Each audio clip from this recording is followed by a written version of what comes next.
How to turn off automatic app updates on iPhone. Here's how to do it.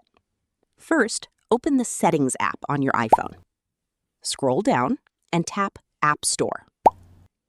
Under the Automatic Download section, turn off the toggle next to App Updates. Once this is disabled, your iPhone will no longer install app updates automatically. Instead, you'll need to update your apps manually through the App Store.